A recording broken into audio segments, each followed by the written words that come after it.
All right. All right, let's try this again. Hello, everyone. Welcome to Recognizing and Overcoming Testing Anxiety. We are so happy to have you, especially because we're going into the final season. I'm Kristen. I am from PALS, and I am co-hosting with Evelyn today from CAPS, and we're going to jump right into this. So before we get into this, we want to kind of explain who we are, what we do. Like I said, I'm from PALS, which is Peer Advising, Learning, and Success. And our mission here at PALS is to offer support to all students striving for academic success. And that means we're offering support to everyone. PALS can help with many things. We have some of the things listed here. We can help students create and maintain realistic goals and plans on how to achieve them. We can help students navigate the university websites and available tools, so things like registration, Canvas, and so on. And we can help students explore study skills, test-taking strategies, time management techniques, and much more. So we are always available to all students here on campus, and we can help you with a little bit of everything and everything, or at least we'll be able to redirect you to the right source. Evelyn, do you want to introduce CAPS? Yeah, so hi everyone, I'm Evelyn. I am a MSW intern here at CAPS, which is the Counseling and Psychological Services. Our mission is to advance student success by promoting emotional wellness and psychological development. A big part of it is academic success as well. CAPS can help with a lot of things. We like to provide support and help link you to other campus resources, as well as like PALS, like we like to work with students to create goals and work together to meet and maintain those goals. Perfect. And so at any point of this workshop, I just want to shout out a reminder. This is super informal. If you guys have questions, this isn't class. You don't have to raise your hand. Just shout them out. We're here to help you. We're for the students. And this isn't in any way like a really professional, well, it's professional, but it's not a super strict lecture kind of format. So what is the format for today? Our agenda is to go over what is anxiety? What are some symptoms of anxiety? What are some things that causes anxiety, especially going to finals? And then lastly, and most importantly, what are some strategies you can use to effectively overcome this anxiety? So how can you cope with it? And those are the most important things we'll be practicing throughout the presentation. So let's get into what anxiety is. Anxiety is a feeling of temporary worry or fear. And testing anxiety is, I feel like pretty common, but especially amongst, high school and college kids. Testing anxiety is a type of performance anxiety. So we get a little nervous, like when we really want to perform well. Anxiety is super normal and it's a natural part of life. Without it, we would have really no drive to get out of bed in the morning and get stuff done. So it helps push us to do the things we need to do. And anxiety comes in all different shapes and sizes for everybody. So, I might feel anxiety different than Kristen, as well as all of you guys. So going off that, I'm going to have a little interactive portion and we're going to brainstorm. What are some symptoms of anxiety you guys feel? Because like Evelyn's saying, this is unique to every individual. Like personally, when I'm going in to take a test, I get really cold yet sweaty. And I kind of get a little bit of the shakes. Like I'll notice my hand starts shaking and I really grip that pencil to make it stop. So what are some things you guys experience? Throw it out in the chat. It's such a range. And there's no one right way or one right symptom to have with anxiety. So I see, does anyone want to chime in? Evelyn, do you have anything? Any symptoms you remember from back in college? Yeah, I get, my heart races really, really fast. And my hands get clammy. And that's never a fun way to start a test when you have to like write and your hands are sweaty. Oh yeah, perfect. And I see we have someone in the chat. Yeah. Overthinking every answer, yes. So your head gets all confused. You're like, oh, did I do this right? That's perfect. Bouncing your leg. Yes, I do that too. It probably annoys the people I'm next to because it starts bouncing like a bouncy ball.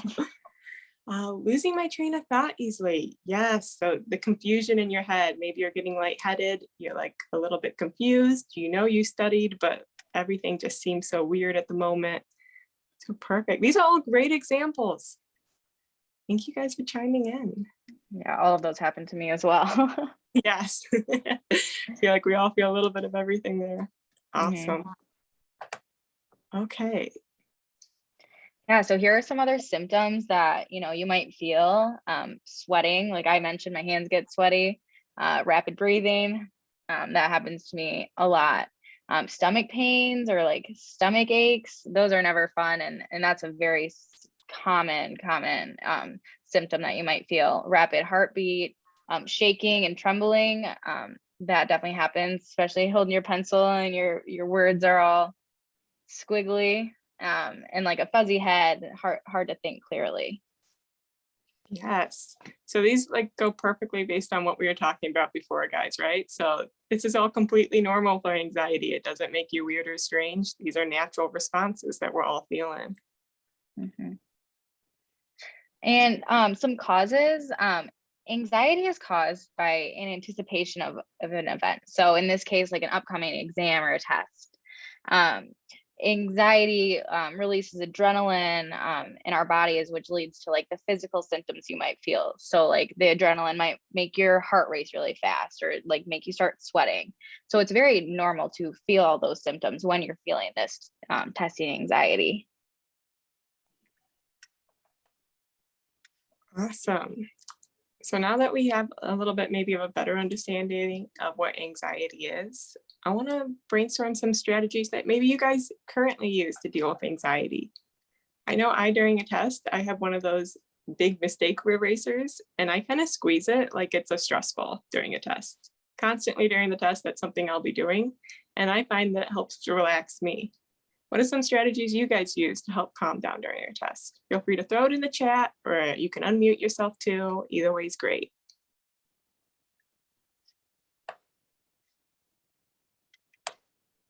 And while they're typing up, Evelyn, do you have anything you used to use or still use? Yeah, like Allie mentioned, breathing is a big one for me. I have to be very mindful about it and like remind myself like, okay, I'm gonna do some deep breathing. And I try to like remind myself like a lot of affirmations, just like I have worked on this material, I've studied it. I know that I can do the work and answer the questions that are being asked. So just like reminding myself that like I know what I'm doing. That's always helpful. Yeah, I know. I love it. The positive attitude. It's also good to go for it. I was going to say that a friend of mine taught me that like when you get like super like anxious about things, you should do 5 like assess your situation and like be 5 things you can see, 4 things you can touch, 3 things you can smell, like things like that. That kind of like bring me back to where I'm like to the ground level, like bringing me back to my senses kind of. So that's what I kind of go through. No, that's awesome. So it's like a grounding technique, kind of bringing you back to the present moment. I love that. I love the grounding technique. It's so helpful and it really does. It brings you right back into your environment. You can feel, see, and like hear, smell all of what's around you. And it really centers you, brings you back in, and then you can like feel a little bit more prepared to settle down and take your exam. Yes, I think those are all excellent examples. And if no one has any more, I think we're okay to move on. Okay.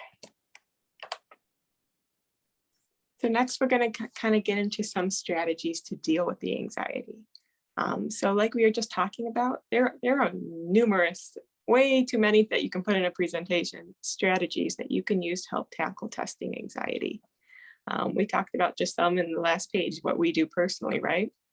But in this presentation, we're going to talk about some things such as test preparation do's and don'ts. So things to do and not do on the day of the test or the days leading up to a test. We're going to talk about a few breathing techniques that you can use to help you stay calm on an exam. And we're going to do practice a muscle relaxation technique as well. One thing to keep in mind as we go through these strategies and we explore, do some exploration, is that not every strategy is going to be right for you. It's like when you guys are studying, do you have like someone who's like, oh, I study via flashcards, but flashcards never worked for you? That's because we're all different and not every strategy is going to help you, right? And lastly, also just remember that not every strategy is going to work for the first time. It takes practice. So maybe while you're studying and for your exam, and so you're maybe going over a chapter, if you're getting overwhelmed, maybe go through those techniques that we're going to practice in just a few minutes, because the more you practice, the better you will get at it. All right, so here are some of the do's and don'ts for the days leading up to the test. And so all of these aimed at having you be more prepared. And obviously, the more prepared you are, the less anxious you're going to be on the actual exam day. One of those things to do is to get plenty of sleep the night before. You want to make sure your brain is well rested. A brain that is not well rested is frantic and anxious. So definitely get plenty of sleep the night before the exam. Do not cram. Make sure you eat something and hydrate before you take your exam. This again, you want your body to be functioning at the best it can be, and so you need to feed it. Another thing is to prep all your materials the night before. Maybe you have an 8 a.m. exam. Maybe it's a good idea then to pack your bag and your pencils and your notes right before you go to bed, so everything's right where it needs to be when you get up in the morning. Also, we have some on-campus classes this semester, so you want to double check that location and time of your exam, and make sure you leave your house with plenty of extra time, or even get up early enough in the morning if it's a virtual one. So make sure you know when your exam is and where, so you can have adequate time to prepare. And lastly, take some short breaks in your studying. So I all know this next week, we're all going to be studying a ton. I know I started studying for my anatomy stuff, but your brain is a muscle, and you wouldn't work out for 10 hours straight. And in the same sense, you shouldn't study for 10 hours straight. You need breaks to help that muscle relax and ultimately be able to make more connections so you can learn more. So on the don't side of the column, we have do not cram. Cramming is very bad. A lot of students do it. I'm guilty of it. We all done it at some point. But cramming involves things like pulling an all-nighter the night before exam. Like I said, you need sleep. It doesn't help if you stayed up till 2 a.m. when your exam's at 8. Studying for long periods of time without breaks. So we discussed this. There is some research that shows the perfect amount of studying is between 45 minutes and 1 hour. And then you should take at least a 5-minute break. So make sure you're just not continuously studying for like 3, 4, or 5 hours straight. And lastly, don't procrastinate. I know this is easier said than done, but if you have exams next week, maybe start just doing an hour a day right now. So procrastinating, you don't want to just start the night before the exam. So start as soon as possible, such as today. Also, don't bring your distractions. I guarantee like all of us right now have our phone within 5 feet of us. I know I'm guilty of this. Phones are super distracting, and they're distracting during your studying process as well. So when you study, make sure you find yourself a safe environment that is like the testing environment and that is free of distractions. And most importantly, don't second guess yourself. You got this. Use those positive affirmations. Don't surround yourself by people who are going, oh, I'm going to fail the exam. No, keep it positive.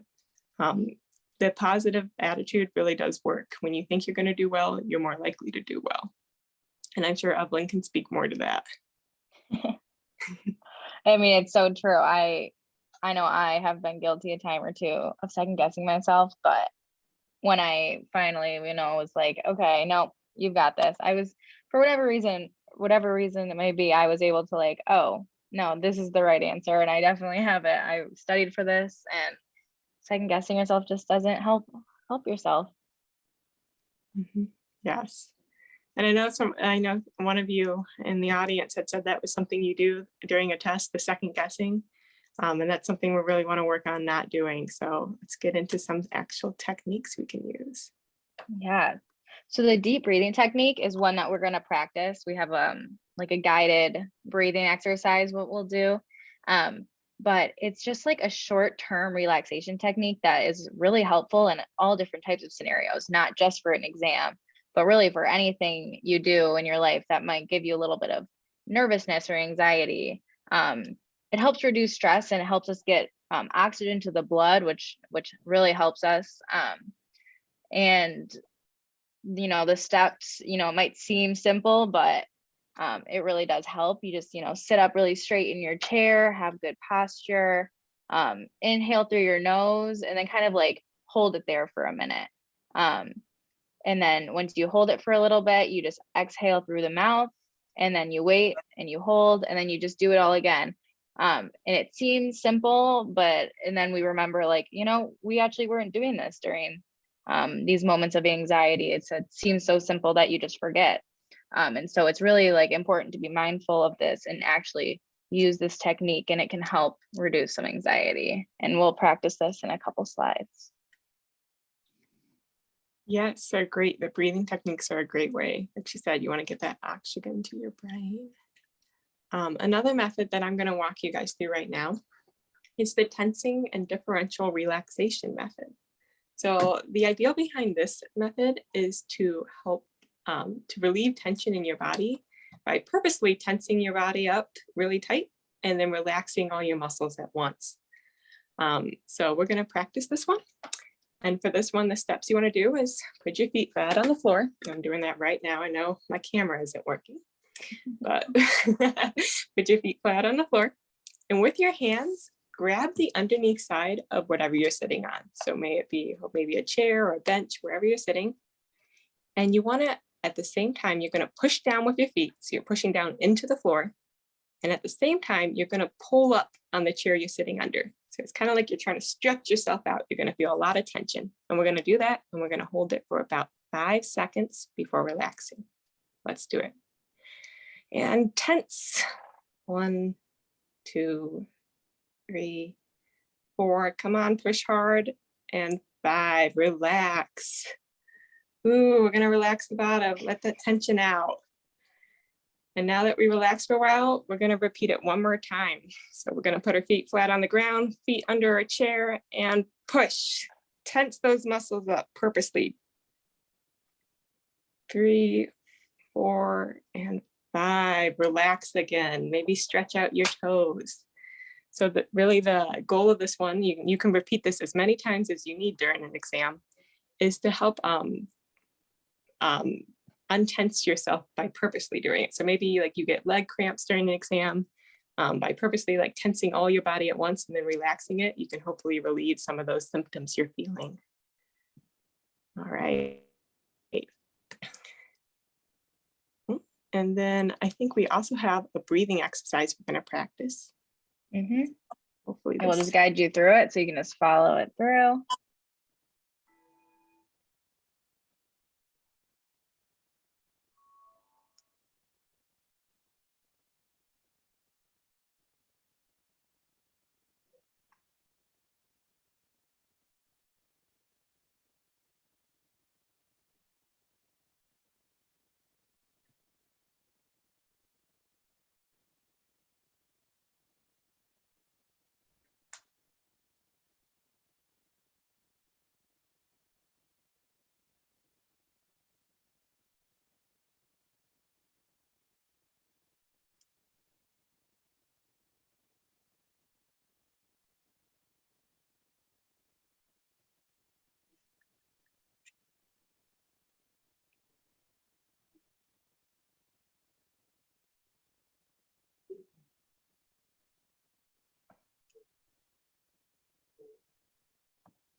And breathe out.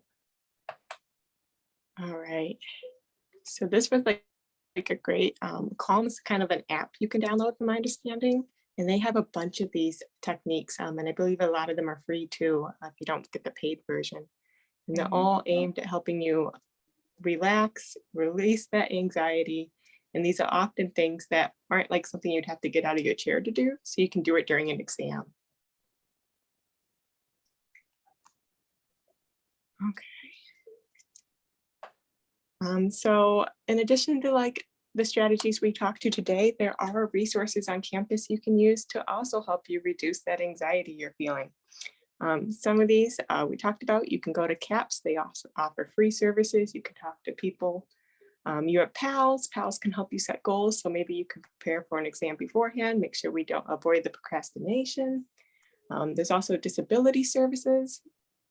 If you have some kind of doctor prescribed or even like recognized note, you can get like accommodations like extra time on your exams and other things that may help reduce that anxiety. So definitely talk to them. And we also have services like tutoring and SI and teaching assistants, so things to help you study as well. So there's lots of ways. All of these in part can help you reduce your anxiety.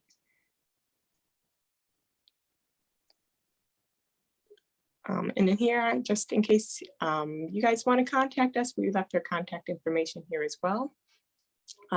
If you guys ever want to talk about any of these subjects, whether it's in this context or others, please feel free to reach out to us.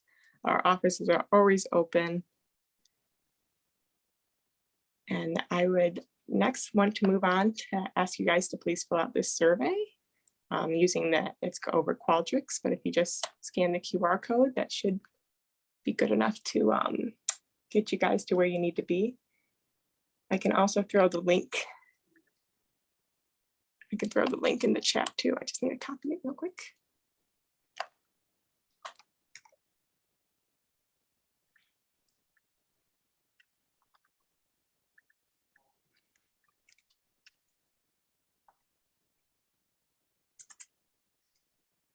So in case that Qualtrics, the QR code's not working for you, please use the link instead.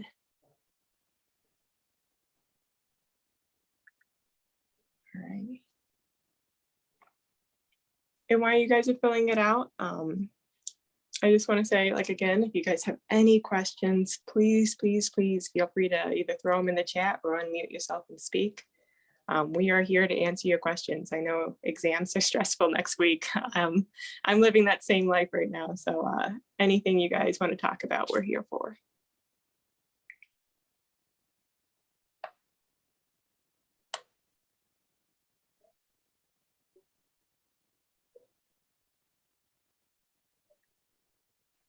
I'll just chime in real quick. I don't know if everybody knows me, but I'm Allie and I work with Kristen in the PALS program. And I'm just reflecting back on a conversation earlier today about this stressful time of the year and how, you know, we're all kind of aware that like finals time can bring about this extra stress and anxiety, but I don't know that a lot of times we think about like preparing for that or what to do.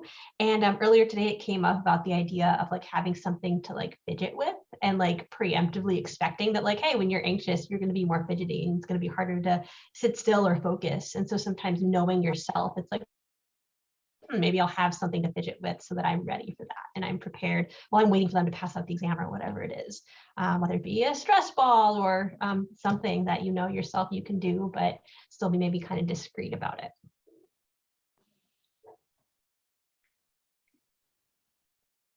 Yeah, that's a great point. And as always, feel free to bring this stuff up with your professor as well. Of course, you want to do it as early as in the semester as you can, but it's never too late. Your professors have office hours for a reason, and they may be able to provide an accommodation you didn't even think of. So always talk about this with your professors as well. They're here for you.